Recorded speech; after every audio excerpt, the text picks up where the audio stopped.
Hello, it has been a while. For the first 3 months of 2022, I have been putting out a video every Wednesday, but that is going to stop now. That was a recommendation from YouTube to have a regular schedule, but I can see both in metrics and people watching and subscribers that is a really bad idea. So instead, I'm going back to my old schedule where I'm just don't have a schedule and just release videos once I have something interesting to show. What you see here is what is going to be the very first Moving Minifig Machine layout that is going to be shown at an exhibition, and that's going to be a Klodsfest in Denmark. And as you can see, I have everything powered up here in the background with some transformers and power supplies. They are going to be below a table so that we are just going to see the big green stuff up here instead. There has been a lot of updates since I showed you these modules last time, so let's just go through the modules that I've updated and then let's turn it on and see if this actually works. First of all, we have the coffee shop.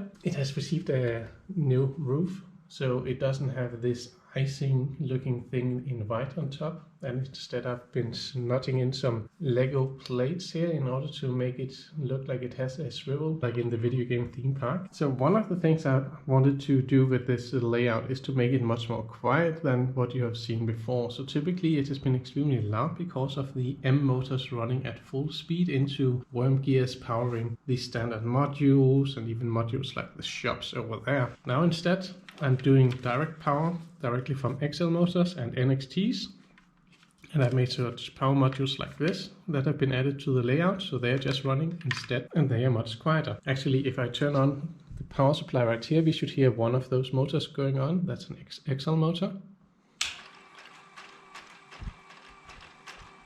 So you can hear the motor is not that loud, and that is really a nice upgrade.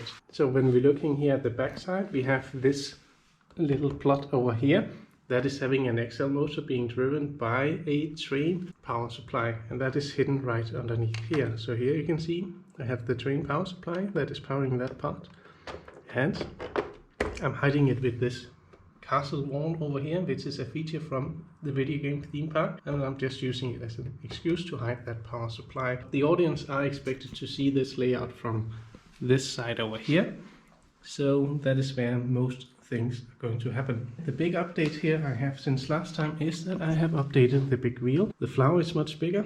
It now has the correct yellow, light yellow color in the middle, and you can see these arms on the big wheel are much more thick now. So that's a huge change since last time, and they just had those thin arms. It looks much better now. It looks much better with these bulky parts. We also have a new roof to Mr. Wally Ices. What I've done is I have reduced the height, taking out a brick here and in this layer here, made the sides more rounded by using a different building technique. And now it looks more like what you see in the video game. Also the top scroll here is a simpler design because that's how it is in the video game. Back here I have added a lake. There are lakes in the video game theme park, and that is because I want to hide where I'm having all of the cables instead of having that exposed. I think it's prettier to just have something going on here in the background than seeing that kind of cables. And here you also see the private hedge, and that is of course just like the castle wall, hiding another power supply or train transformer. Then you can see I have not come that far with the haunted house. I've been spending some time on the windows, how to design them correctly, but hopefully that's going to be done before the exhibition next week. Another big update has been the Bouncy Castle. You can see the entrance has been widened a lot, which means that sometimes we will have 4 people inside of it instead of where you saw before it was only really able to keep 3 people inside. So sometimes they go in here and are 4, and that's really nice to see that happen. But more importantly, the track motor died. That was an XL motor, and I wanted to see if I could get in an NXT motor instead. And that was actually possible by moving the castle the one stud in that direction, and by using the new mechanism for clicking the tracks so that it changes with the shifter instead of the old mechanism of doing that. It has actually been possible to add the motor in this side instead of having it here. Having the motor from before lies under here on the other side, and we have the mat motor in the middle. Oops. And that means that this castle now runs using 2 NXT motors instead of 1, which is an upgrade because now I can better control the speed of the track, and the new entrance also makes it an improvement, so that's a nice update. Now let's see if we can turn everything on and if it works. We start by turning on the transformer over here. That turns on a little XL motor we have there. Then for the other power supply, here, nice and quiet still. So the first NXT will be duck chute. Duck chute also powers the shop and it pulls this corner over here. I'm using gray tracks because they are just a little bit more loose than the black ones, and the black ones it was a bit too tight. So let's run. Then we have the big wheel. The big wheel is turned on here in the back. And it will be self-adjusting the light sensor. Now for the shops I have here in the front, they are actually powered by the haunted house. The haunted house is not finished, but I'm just going to run with it for now. It's running very simple programming, and yeah, let's just see if it works, okay? And then we have the upgraded Bouncy Castle. And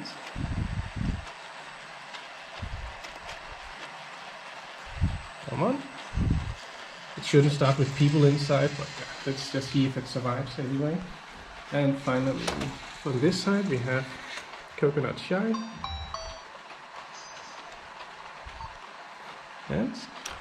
And we are running. One module left, and that is the plane flyer. Now the speaker is not working in this module, but you can see in the sensor that it was turned on. And here we go.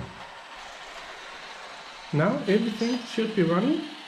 I heard someone was buying some coffee, which they shouldn't because there's no one over there, but the sensor still has to be adjusted.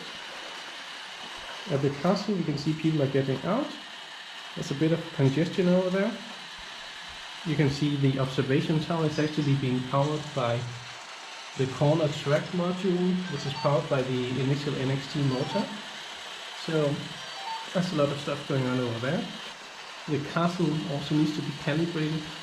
Oh yeah, I have the big lights lighting onto the layout right now so that you can see something, and that might be causing some confusion for the sensors. The airplanes are having trouble.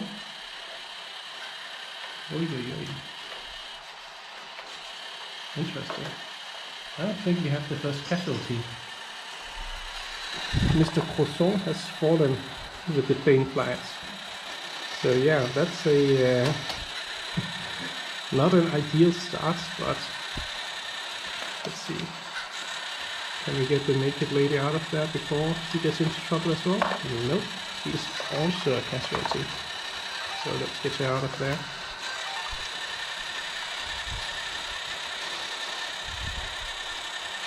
But let's see if the module will behave more nicely once there's less congestion over there. And looking at the coffee shop, see one person here had been drinking a bit too much coffee, fallen out of it. But maybe I should be running with fewer people in this layout. We'll have to see. And here the big wheel is having some trouble, thinking there's people, but oh wow, that is not how it's supposed to sound. Let's see what's going on over here. Interesting. So yeah, I'll be doing some debugging of this whole layout and see how it works before the exhibition. But as you can see, there's still some stuff to work on. The plane flyer seems to be working nicely now. The big wheel is being a bit confused about if there's a minifig in front of its sensor, so I have to tell it how a figure looks like. I do it like this. And this should help it know that, okay, this is a minifig, and otherwise it wouldn't be seeing anything. The haunted house is seeing ghosts, putting them up in the air. Okay, interesting. The Bouncy Castle wasn't quite releasing all of the guests. Also interesting. And let's see if we can get the coconut shy to work. It seems to be working just fine. Just have to wait for a passenger to come over and that's it.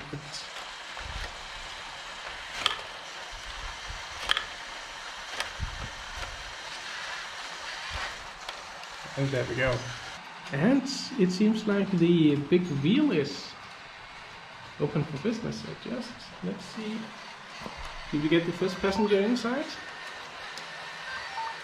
The lady with ice cream? And yes, it seems so. Very good. So it took some time to get started.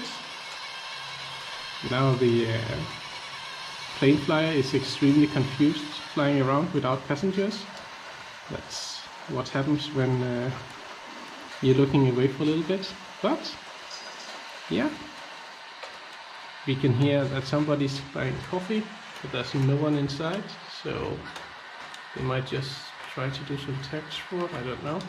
In any case, that's what I wanted to show you for the MMM layout and what's going on here.